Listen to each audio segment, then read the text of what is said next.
Olá pessoal, beleza? Então começamos aqui a nossa terceira aula aqui da nossa semana de tecnologia. E se você assistiu a aula anterior, hoje a gente vai falar de vários temas, destaque, mais conhecidas, de conjunto de tecnologia para criar um projeto que são mais comumente encontradas, frameworks, arquitetura e um pouco mais, tá? Bem, continuando aqui a nossa semana, o primeiro item que eu vou falar é algumas opções de framework ORM, tá? Que é o mapeamento objeto relacional. A intenção é facilitar a persistência no banco de dados. Né? O que é persistência? Gravar, atualizar, consultar, fazer as operações mais robustas, pesadas, transações e tudo que envolve a parte de banco de dados e processamento de dados dentro de uma aplicação, tá? Lembrando que a forma mais complicada é com SQL puro, porém a mais performática, e a parte mais fácil é usando frameworks, porém o fácil não é tão rápido de você aprender, tá? Tudo tem sua curva de aprendizado e depende da parte do projeto, você vai usar sim um framework ORM e depende da parte do projeto, você vai usar SQL puro, tá? Isso depende da parte do projeto, certo? Na minha EAD, por exemplo, várias partes são com SQL puro para extrema performance e eu acho até mais fácil, tá? Escrever. E outras partes são com o JPA, Spring Data, Hibernate, etc. Tá? Bem, dependendo da linguagem de programação, existe o seu framework próprio de mapeamento objeto relacional. Tá? Os principais no mercado, por exemplo, quando se fala em Java, Hibernate, Eclipse Link, Active JPA, Spring Data e JPA. Tá? Spring Data JPA e o seu próprio JPA, porque tem separado, existe só o JPA, existe também o Spring Data com o JPA, existe só o Hibernate, tá? Eclipse Link, só que um fica usando o outro, na verdade, um está sempre complementando o outro no final das contas, tá? Então, quando se fala em linguagem Java, a gente tem esses frameworks aqui.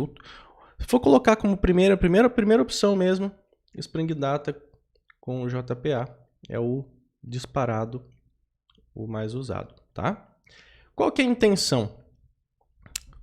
O banco de dados, ele sempre o quê? É feito o quê? De uma tabela com os dados e a parte de modelagem do projeto, as classes, elas refletem totalmente cada tabela do banco de dados, tá? Qual que é a intenção do framework de ORM, tá? É você mapear, ligar cada tabela, cada atributo, cada campo de uma tabela, ligar com cada variável ou atributo de uma classe, tá?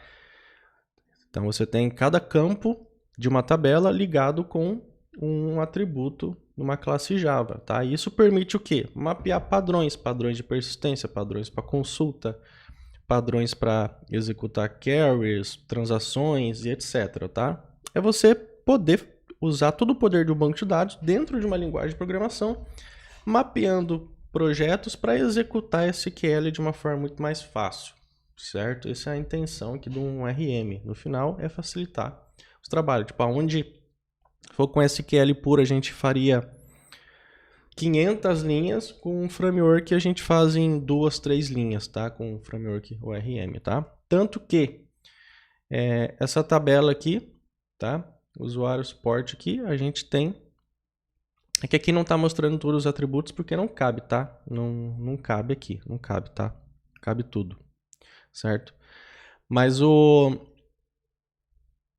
você tem aqui uma classe Java representando uma tabela. E maior parte do SQL, principalmente a criação do banco de dados, ela é feita pelo... Ou você pode fazer direto, se você dominar bem o SQL, você pode fazer direto lá no banco. Ou no caso, para facilitar o trabalho, criar de forma automática, que é o principal, é criar toda a estrutura do banco de forma automática. A gente usa o ORM, ele vai criar as tabelas de forma automática, tá? Saindo um pouquinho do mundo Java, tá? Quando se fala em Kotlin, tá? Você tem outros frameworks, PHP tem o seu, Python tem o seu, Ruby, C# tem o seu, né? Então você tem aqui pro Kotlin, pro C#, pro PHP, pro Ruby, Python, cada linguagem tem o seu framework ORM e os mais famosos do ecossistema em Java, tá?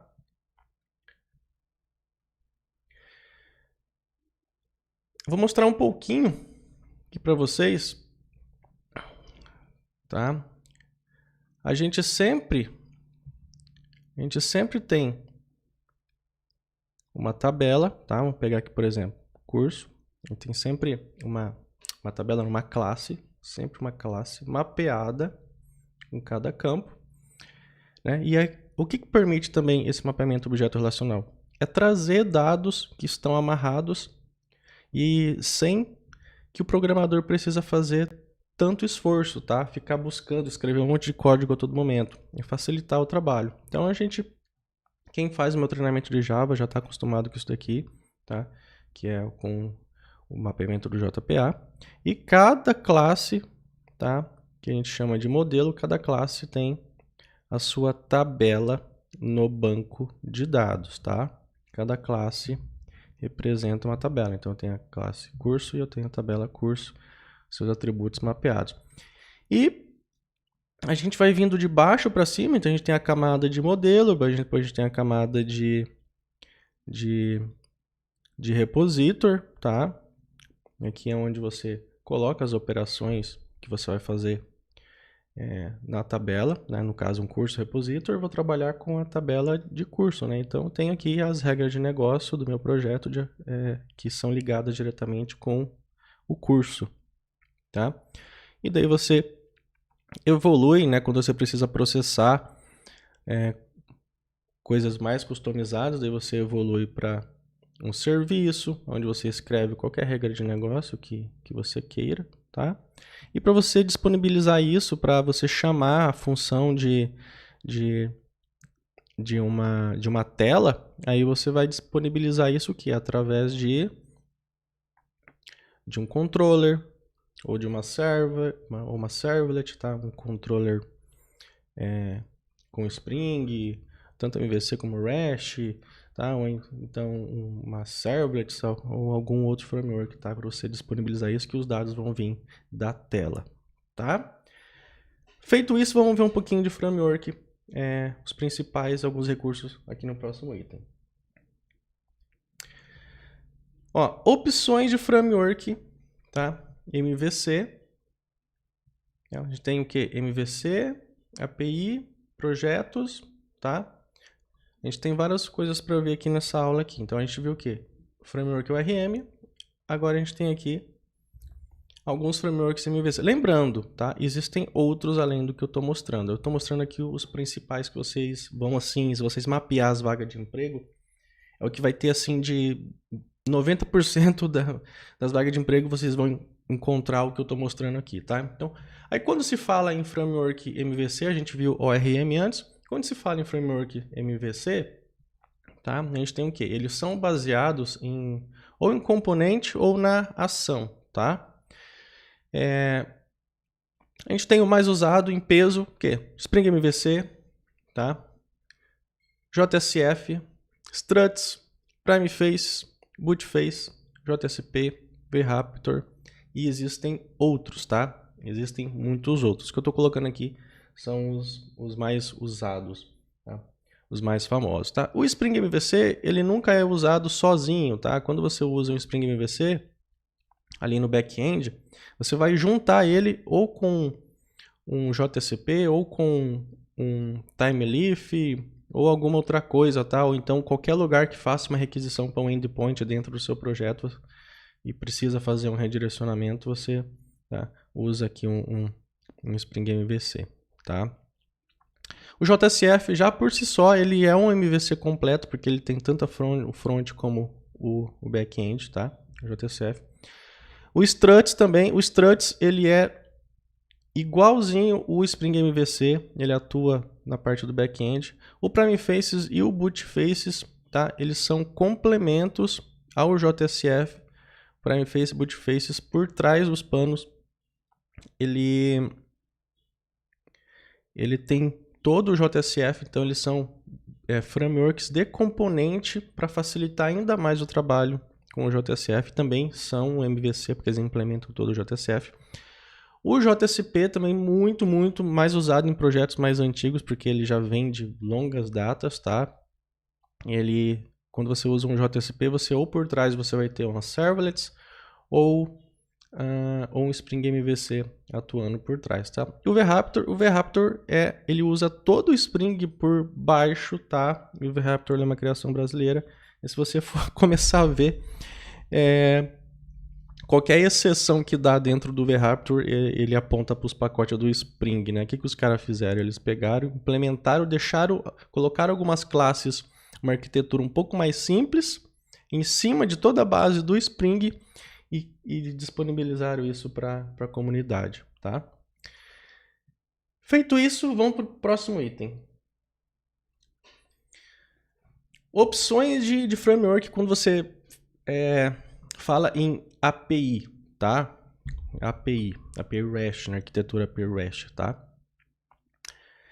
Spring Boot REST, mais usado no mundo inteiro, né? O Spring sempre líder no mercado. Alguém tem que ser líder no mercado, tá? Então, a galera da Pitoval, o Pitaivan, alguma coisa assim, não lembro como que se pronuncia, tá? Mas que a galera aqui desenvolve todo o ecossistema do Spring, tá?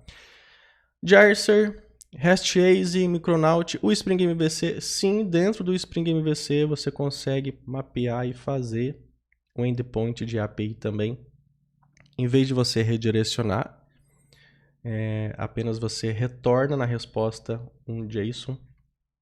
Extremamente simples de fazer também. Aí a gente tem outro, Tom EE, Quarkus, tá? E etc. Certo? São alguns, tá? Mas assim, disparado, Spring Boot, depois Jarcer, e agora no mercado estão surgindo outros, tá? Tanto que, lembrando, qual que é o foco de um framework na parte de API, tá? Ele já é baseado em endpoint, em toda a arquitetura do HTTP, que tudo na internet por trás tem um protocolo HTTP, tá? E o foco é API microservice, tá? Então, com todos esses frameworks aqui, cada um tem a sua função, cada um tem os seus benefícios, contras, prós, e o foco deles são API e microservices, tá? Nosso próximo item aqui, o que acontece? Quando vocês vão entrar dentro de um projeto no mercado de trabalho, existem milhares, dezenas de combinação de tecnologia que você pode fazer, colocar junto para criar um projeto, tá? Mas existe um padrão assim de destaques assim, tá? Que geralmente você vai encontrar, tá? Lembrando, não me xinguem que às vezes eu passo batido, eu escrevo algumas palavrinhas erradas, né? Que nem aqui eu escrevi react, ó que feio que ficou aqui, ó. Ficou horrível, né? Escrevi recat, né? Às vezes a gente olha e escreve errado ainda. Às vezes eu reviso, mas meu olho não pega alguns erros de português, de erro de escrita aqui que eu faço, ó. Então, desculpa, podem me xingar nos comentários aí também, tá? Pelos meus erros de escrita aqui, que nem tá isso daqui, ó, tá? Algumas destaques conhecidas, tá? Que vocês vão ver que existe um padrão, assim, para construir um projeto. Só que lembrando, ó, já deixa bem claro, dentro de um único projeto, tá? Você pode ter arquitetura MVC, arquitetura REST, tá? Arquitetura baseada em componentes, arquitetura cloud, tudo dentro de um mesmo projeto, tá? Você pode ter cada página depende da sua necessidade, cada página dentro de um projeto você pode ter com uma arquitetura, cada grupo, cada módulo de um projeto você pode ter com uma arquitetura diferente.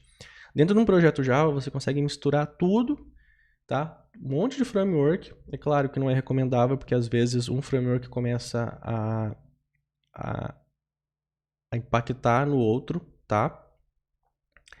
E Mas você, que nem, por exemplo, a minha EAD, parte dela, a parte administrativa é MVC, tá? Já a parte onde você assiste as aulas dentro da minha plataforma, que é onde o aluno tem a aula e os módulos, lá é arquitetura REST, tá? Então depende, e também tem algumas partes onde é o MVC e eu faço um REST no meio dos panos para algumas necessidades, tipo buscar alguma coisa, trazer, validar.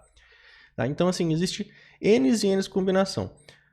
O fato é, quando você aprende a programar, você aprende a arquitetura e você aprende como que os dados e os frameworks se ligam, você consegue encaixar tudo e fazer milagre. Essa é a verdade. Coloque sua cabeça. Depois que você começa a entender o funcionamento de tudo, como que o fluxo de dados funciona, como que os frameworks funcionam, como que liga os dados entre eles, como que faz funcionar cada um deles entre si, você faz qualquer projeto com qualquer framework, com qualquer stack, com qualquer combinação. Esse é o ponto que você tem que chegar para você ser um programador foda para ganhar 10, 15, 30, 40 mil reais. Esse é o foco. Você tem que chegar nesse ponto, tá? Lembrando, algumas coisas que vocês vão ver assim. Vocês vão ver muitas vagas de emprego pedindo stacks como essas assim, ó, padrões, tá? Padrões, tá? Porque normalmente quando a pessoa começa a desenvolver um projeto, esse projeto se torna rentável, daí a empresa cresce, o projeto cresce, mas ele mantém a stack ali, o projeto está construído, está funcional, então não mexe, então ele vai manter naquela stack ali, tá? Então vocês vão ver muito padrão assim, tá? Por exemplo, vagas de emprego pedindo o quê? O Spring MVC com JSP, JavaScript e Bootstrap. Com cada um desses itens aqui, você pode fazer qualquer tipo de sistema, tá? Você pode fazer desde um aplicativo, então um sistema bancário gigantesco inteiro, com cada, né? Escolhendo qualquer uma dessas opções aqui, você faz qualquer tipo de sistema, é só saber programar, tá? Então, outra alternativa. Então, a gente tem a primeira alternativa que vocês vão ver muito por aí. Segundo, Spring Boot MVC com JSF para MFace, vocês vão ver muito. Terceiro, Spring Boot MVC com TimeLeaf, Bootstrap e JavaScript. Spring Boot Upper REST com JavaScript, jQuery e Bootstrap, tá? Spring Boot na Upper REST com Angular, com Bootstrap e JavaScript. E Spring Boot na Upper REST com React, Bootstrap e JavaScript, tá? Então são stacks, tá? Qualquer uma dessas escolhas aqui, se você souber programar, souber a arquitetura, saber o banco de dados, e já conhecer muito sobre programação, você faz qualquer projeto. E as empresas também podem fazer qualquer projeto com qualquer uma dessas stacks, mas esses 6 pontos aqui, vocês vão ver que existe padrão nas vagas de emprego. Quando pede um Spring Boot, vai pedir na arquitetura REST, vai pedir um Angular, vai pedir JavaScript também, com certeza um Bootstrap, tá? Pode não ficar muito definido nas vagas, porque eles ocultam muitas coisas, mas só que você vai começar a ver e perceber nas vagas de emprego que tem sim esse tipo de padrão, tá? E você pode misturar tudo, tá? Você pode misturar tudo dentro de um projeto também. Quando você tem essa stack aqui, por baixo dos panos, você começa a ter o quê? Tá? Uma arquitetura REST, MVC e Cloud por trás ali, entrelaçada, trabalhando tudo em conjunto para fazer N rotinas que você imagina. Então você pode ter arquitetura do jeito que for, Cloud, Spring, o Java, o Jakarta, o Spring Cloud ali por trás, etc. Tá? E tudo no final ligado em um banco de dados, tá? Então você vai ter o quê? Toda a stack principal de construção do projeto, toda a arquitetura do back-end e no final o banco de dados, onde fica toda a informação, onde fica o ouro, onde fica o segredo de um projeto. Beleza? Então vamos lá. Entendemos isso? Bacana? Então vamos aqui para o nosso próximo item. Bem, nessa terceira aula aqui, eu fiz questão o quê? De ser um pouco mais rápido, tá? Porque a primeira aula ficou lá com 1h10. A segunda aula, tá? Que eu já liberei ontem, ficou com 40 minutos, 50 minutos, se não me engano, 50 minutos, alguma coisa assim. Essa aula aqui, eu estou deixando ela com 20 e poucos minutos, tá? Para não se tornar muito cansativo e tal, não sei o que, tá? O que a gente vai ver na próxima aula? Vocês entenderam já, lá na primeira aula, vocês entenderam a parte de ecossistema, front-end, back-end, estrutura, frameworks, stacks, tá? Agora, na aula de amanhã, tá? Que vai ser a última aula, o que eu vou mostrar para vocês? como que vocês juntam tudo isso e para você entrar no mercado de trabalho? Como que você vai encaixar tudo isso no teu estudo, traçar um plano de carreira para entrar no mercado de trabalho, tá? Então, se você está começando do zero aqui, você vai começar do zero. Você vai estudar Java, vai passar por todo o aprendizado de programação orientada a objetos, etc, tá? Depois você vai construir um projetinho, 2 projetinhos, 3 projetinhos, vai estudar um pouco mais de arquitetura até você conseguir a sua primeira vaga de emprego conquistada, tá? É aqui onde você vai entrar no mercado de trabalho. É o mínimo que o mercado de trabalho precisa que você saiba, tá? Existe um plano de carreira, existe o caminho correto, tá? Se você ficar estudando perdido para lá e para cá, correndo de um lado para o outro, perde o foco, estuda um framework, depois estuda outro, estuda uma tecnologia, estuda outra, estuda uma linguagem, estuda outra, você fica totalmente perdido, você nunca vai entrar no mercado de trabalho, ou você nunca vai conseguir evoluir. Você vai ser sempre um fracote, tá? Se você quer ser um programador forte, de verdade, que constrói qualquer projeto, que tem a capacidade de entrar em qualquer empresa, ou então empreender, enxergar como empreender e ficar milionário sendo um programador, tá? Porque qual que é o maior benefício da carreira de programador? A gente pode construir um projeto para resolver o problema de vários negócios e assim a gente pode vender assinatura, mensalidade, etc., multiplicar isso por dezenas, milhares de clientes e você pode colocar milhões de reais no seu bolso, tá? Isso daqui acho que a parte não tem. A parte de programação é o que permite você ter a maior parte de empreendedorismo do mundo, tá? Só você ver que todas as empresas de tecnologia, as mais ricas do mundo, são todas empresas de programação de tecnologia, tá? A gente vai traçar um plano, eu vou abrir a mente de vocês, tá? Para vocês começar do zero, o que vocês têm que construir de projeto, o que vocês têm que estudar de arquitetura para vocês conquistar aqui a primeira vaga de emprego para vocês, tá? No mercado de trabalho. E também vou dar várias dicas de empreendedorismo, como vocês vão mapear vagas, tá? Vocês vão cortar o cabelo, vocês vão no mercado, vocês vão ali no restaurante, ali, eu vou abrir a mente de vocês como que vocês vão mapear oportunidades, certo? Então, na próxima aula vai ser esse assunto aqui, e a próxima aula também é amanhã, tá? Por hoje é só, né? E obrigado. Tchau, tchau.